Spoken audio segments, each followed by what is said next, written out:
New Year's Eve is supposed to be a time of laughter, good wishes, and the hope for a better year ahead. But behind the cheers and bursts of fireworks, there are shadows where no light can reach.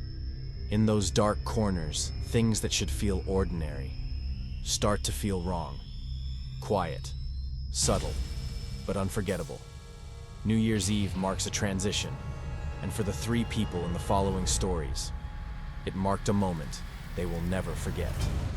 Story 1. The Woman Behind the Door. Last New Year's Eve, my friend Alex, someone I'd only recently gotten close to, asked me to house sit for him and watch his husky mix Bailey. He was going out of town for a few days, and I wasn't much into parties anymore. So I agreed for the extra cash and a quiet night alone. Alex lived in a peaceful, isolated suburb. He left me a simple set of instructions: feed Bailey, walk her twice a day, and under no circumstance let her on the couch. That night I mostly played games and watched movies. I called my girlfriend Trisha. She said she'd come by after midnight once her shift ended. Around 9 p.m. the doorbell rang. I assumed it was a neighbor dropping by to say Happy New Year.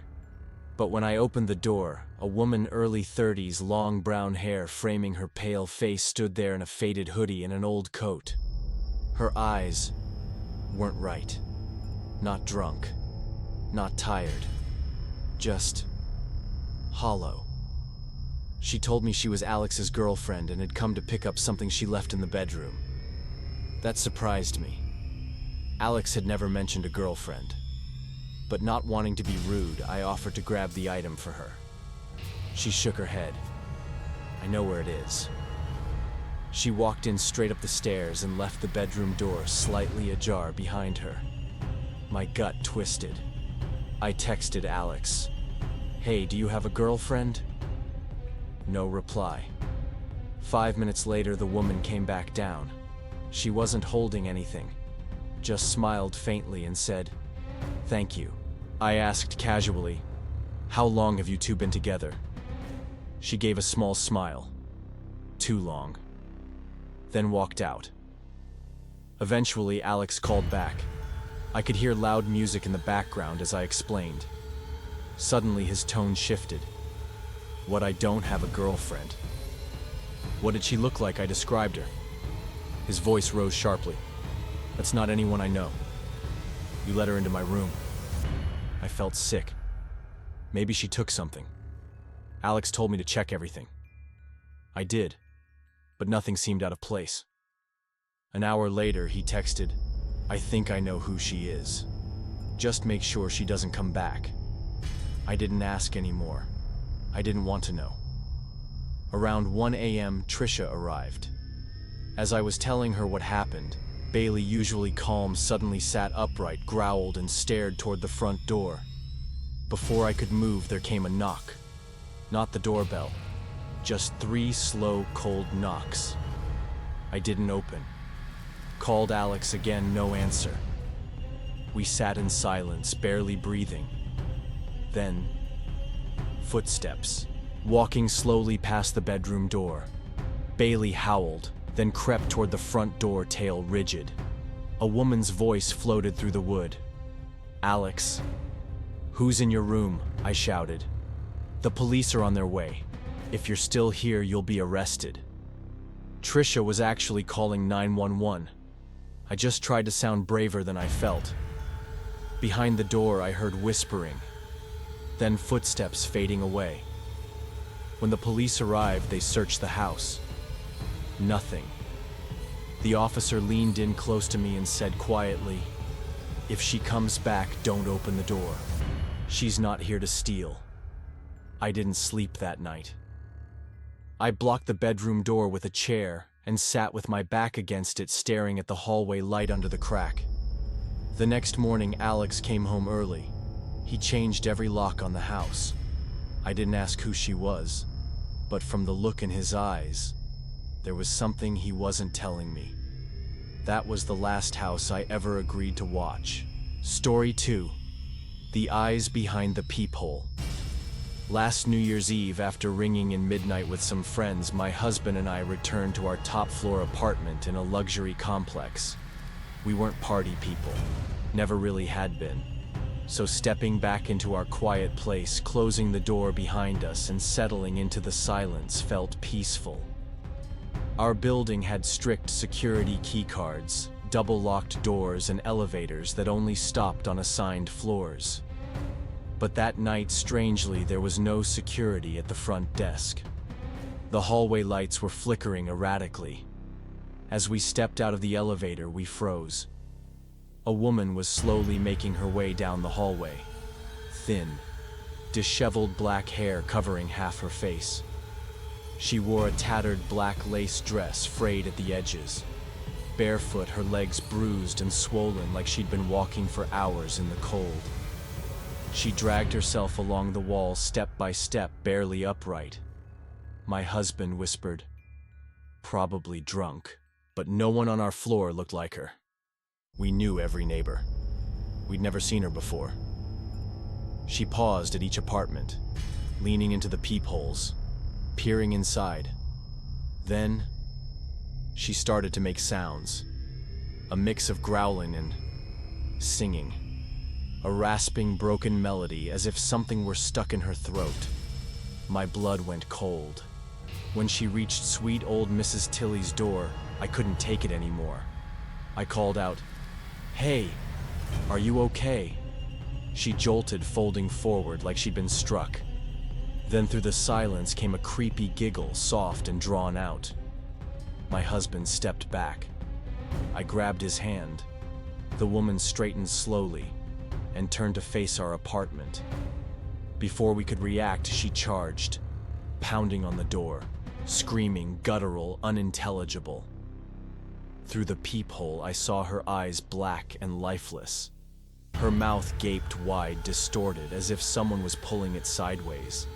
I fumbled with my phone, trying to dial 911 with shaking hands. My husband yelled, "What are you doing? Stop it." She didn't answer. Then suddenly she collapsed and started crawling toward the door. Her nails screeched across the tiles like knives on glass. She moved fast, not walking, pushing herself with her feet. When she was only a few feet away, she raised her head. Her mouth was stained with something dark and sticky. Blood or worse. Then she growled and let out a sound so high and sharp it felt like my heart stopped. We ran, took the back stairs. No way we were waiting for the elevator. On the landing between floors, we stopped, listened. Nothing. After 10 tense minutes, we returned. The hallway was empty. Our door was closed. Everything silent. We locked everything, turned on every light. I didn't sleep. Her laugh still rang in my ears. The next day, my husband reported it. Building management said the hallway cameras malfunctioned due to cold weather. No footage. We moved out a few months later, but every New Year's Eve since, I lie awake in the dark, imagining fingernails on tile, a whisper through the door, and asking myself, what if I had opened it? Story 3. The Chair That Moved. It was New Year's Eve 2020. Everyone just wanted the year to end after everything that had happened. My friend Logan threw a house party. I got there early to help set up and asked to crash overnight in his parents' room since they were out of town. The party was great, loud, chaotic, and fun. But by 3 a.m., only 3 of us were left: me, Logan, and a guy named Cody, who was half asleep on the living room couch. The house had gone quiet. Too quiet. Then we heard it, a faint, repetitive creaking sound. Rhythmic. Steady. At first we thought it was the fridge or pipes, but the sound kept going. Too consistent. And it was coming from the basement. Logan and I looked at each other. Neither of us wanted to be the first one down there. The basement in Logan's house was old, low ceiling, peeling paint, damp walls.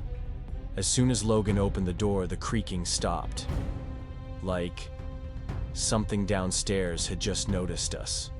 Probably wind, Logan said, but his voice didn't sound confident. We grabbed some kitchen knives, not because we thought we'd use them, but because holding something made us feel less afraid. Step by step, we descended. The stairs groaned beneath our feet. The basement light flickered to life, dim and yellow. There it was, a dusty old rocking chair, still moving. No breeze, no open windows, and no one on it. As we got closer, it slowly stopped like it had been caught in the act. Logan whispered, "That chair belonged to my grandma. She passed a few years ago. Mom kept it because it was her favorite." I asked, "Does it normally stay here?" "No," he said. "It's usually in storage. My mom told me never to move it." I wasn't sure what to think. Curious or maybe just stupid. I sat in it, rocked gently, the same exact creaking sound. My skin crawled. We both bolted up the stairs. The basement door slammed shut behind us. Logan locked it, then wrapped duct tape around the handle, like he was afraid it might open on its own. We didn't speak for a while. When I finally went to bed, I left the lights on and the door cracked open. But later that night, I heard the creaking again. Not from the basement, from the hallway, right outside my door. I stared through the gap, saw no one, but the shadow of a chair on the wall, rocking back and forth, slowly, like someone, or something, was waiting to sit again. The next morning, Logan's mom returned. When I told her what happened, she just shook her head. "That chair's had a broken leg since last year," she said softly. "It can't rock on its own." I said nothing. But since that night, I never go into basements again. Because if a chair can move without anyone in it, maybe something is still sitting there waiting to come back. 3 New Year's Eves, 3 stories, and 3 reminders that even during the most joyful moments, something sinister might be creeping through the cracks. If you've ever experienced something strange on a holiday night, share it in the comments. And if you're still listening right now past midnight, make sure your door is truly locked.